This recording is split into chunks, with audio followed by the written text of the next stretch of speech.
Dear students, welcome to right to success. English में सबसे ज़्यादा कन्फ्यूज़न कहाँ होती है? लिटरेरी पीरियड्स में। न्यू क्लासिकल पीरियड है, रोमांटिक है, विक्टोरियन है, मॉडर्न है या पोस्ट मॉडर्न है। कौन पहले आया, कौन इमोशंस को सपोर्ट करता है, कौन रीजन को सपोर्ट करता है। आज का जो टॉपिक है उसमें यही कंसेप्ट को क्लियर करेंगे। हमारा पहला टॉपिक है new classical poetry. New classical poetry को age of reason and Augustan age भी कहा जाता है। This period believed in logic, order, discipline. ये पीरियड है वो लॉजिक, ऑर्डर और डिसिप्लिन पे काम करता था। रीजन को इमोशन से ऊपर माना जाता। इमोशन की इस पीरियड में कोई वैल्यू नहीं थी। Poetry become formal, structured and rule bound. इस पीरियड में पोइट्री है फॉर्मल, स्ट्रक्चर और रूल बाउंड बन गई थी। मेजर फीचर्स क्या थे इस पीरियड के? इमिटेशन किया गया था ग्रीक और रोमन राइटर्स का। स्टेयर एंड सोशल क्रिटिसिज्म किया गया था। स्टेयर के द्वारा सोशल में जो समाज में बुराइयां फैली उनको क्रिटिसाइज किया गया था। हीरोइक कपलेट वाइडली यूज किया गया था। हीरोइक कपलेट क्या होता है? 2 लाइन का एक कपलेट होता है जो आइम्बिक पेंटामीटर को फॉलो करता है। आइम्बिक पेंटामीटर, आइम्बिक मतलब एक एंड स्ट्रेस्ड, फिर पेंटामीटर यानी कि 5 मीटर या 10 सिलेबल एक लाइन में। जो ये पीरियड है इसने एम्फेसाइज किया था करेक्टनेस और डेकोरम पर। इसके जो फेमस पोइट है वो अलेक्जेंडर पोप। इनका एग्जांपल है द रैप ऑफ द लोक। अनोदर एक फेमस पोइट है इनके इस पीरियड के, वो है जॉन ड्राइवन। इंपॉर्टेंट पॉइंट क्या है इस पीरियड में? न्यू क्लासिकल पोइट्री फोकस करती है on society, not on personal emotion. Personal emotion का इस पीरियड में कोई वैल्यू नहीं थी। जितनी राइटिंग थी वो सोसाइटी को इम्प्रूवमेंट करने के लिए लिखी गई थी। नेक्स्ट हमारा टॉपिक है रोमांटिक पोइट्री। ये पोइट्री यही थी 1798 से 1837 के बीच में। रोमांटिक एज बिगन होता है किससे? लाइरिकल बलाड्स के पब्लिकेशन के बाद। ये पब्लिकेशन हुआ था 1798 में by William Wordsworth and Samuel Taylor Coleridge के द्वारा।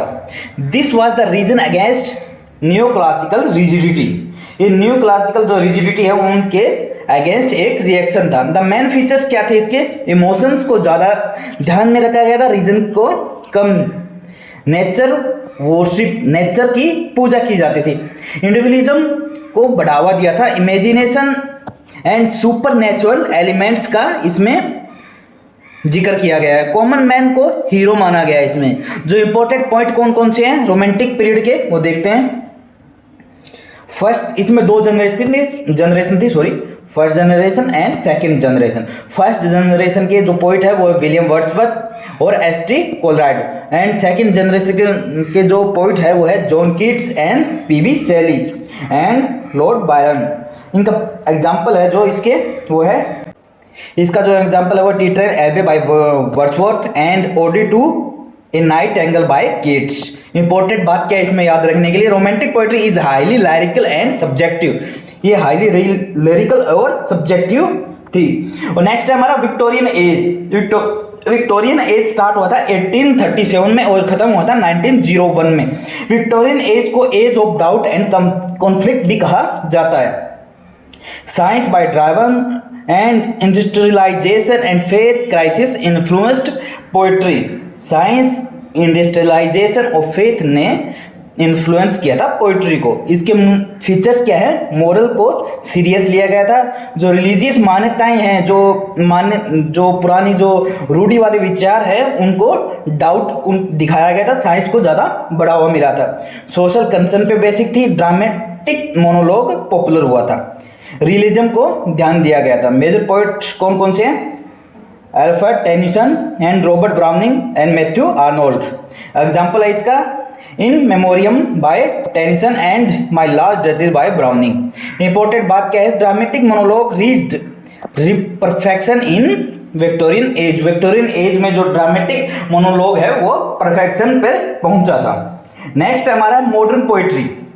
मॉडर्न पोइट्री 1901 से 1945 ये वर्ल्ड वार फर्स्ट के बाद डेवलप हुई थी। वर्ल्ड वार फर्स्ट में बहुत से लोगों की जान गई थी और लोग उसके बाद अकेलापन, लोनलीनेस और लॉस को रिफ्लेक्ट करती है इस जो टाइम पीरियड की पोइट्री हैं वो। ये रिफ्लेक्शन क्या करते हैं? Alienation, fragmentation, loss of faith, psychological complicity, क्योंकि वो वर्ल्ड वॉर फर्स्ट हो गया था इसमें। तो फीचर्स क्या है नेक्स्ट? इसमें थे free verse, imagism, symbolism, mythical reference, stream of consciousness. Major poets थे T S. Eliot, Ezra Pound, W B. Yeats. Example है इसका, बेस्ट एग्जाम्पल है the waste land by T S. Eliot. The important क्या है इसमें? Modern poetry rejects romantic emotionalism. तो modern poetry ने romantic और इमोशनलिज्म दोनों को रिजेक्ट कर दिया था। उसके बाद आते हैं पोस्ट मॉडर्न पोइट्री पे, जो है 1945 से लेके अभी तक का। पोस्ट मॉडर्न पोइट्री स्टार्ट हुई थी after world war second. It rejects fixed meanings and grand narratives. इसने फिक्स्ड मीनिंग और ग्रांड नैरेटिव दोनों को रिजेक्ट कर दिया था। इसके फीचर्स क्या हैं? Irony and playfulness, mixing of high and low culture, fragmentation, self referential writing, multiple interpretations. Important point कौन कौन से इनके? वो है Sylvia Plath and Ted Hughes. Confessional poetry also develop during this period, जो हमने लास्ट सेशन में discuss किया था। इंपॉर्टेंट बात क्या है इसकी? जो पोस्ट मॉडर्न पोइट्री है वो क्वेश्चंस करती हैं रियलिटी पे इटसेल्फ। इन्होंने रियलिटी पे क्वेश्चंस किया था। पीरियड्स कंपैरिजन करके देखते हैं इसमें। न्यू क्लासिकल है वो रीजन, स्टाइल एंड और हीरोइक कपलेट को दर्शाता है। जो हमारे जितने पॉइंट दिए गए ना, जो पोइट्रिक फॉर्म्स है वो डिस्कस कर रखे हैं हमने ऑलरेडी, और इसकी जो पूरी प्लेलिस्ट है वो डिस्क्रिप्शन में मिल जाएगी, वहां से आप देख के सीख सकते हैं आगे। रोमांटिक क्या है? रोमांटिक जो पीरियड था उसमें इमोशन, नेचर और इमेजिनेशन पे ध्यान दिया गया था। विक्टोरियन एज पे क्या किया था? मोरल कंसर्न, डाउट और ड्रामेटिक मोनोलॉग पे ध्यान दिया था। नेक्स्ट हमारा मॉडर्न। मॉडर्न में क्या था? फ्रेगमेंटेशन, फ्री वर्स और अलाइनेशन था। पोस्ट मॉडर्न में क्या था? आयरनी, इंस्टेबिलिटी और एक्सपेरिमेंटल स्टाइल स्टार्ट हो गया था। ओके, थैंक यू स्टूडेंट्स, आज के लिए इतना ही। आशा करते हैं आपको लिटरेरी पीरियड अब क्लियर हो गए होंगे। अगर आपको वीडियो अच्छी लगी तो लाइक करें, सब्सक्राइब करें और शेयर करें। अगर किसी भी टॉपिक में किसी प्रकार का कोई डाउट है तो आप कमेंट बॉक्स में लिख सकते हैं। ओके, थैंक यू, जय हिंद।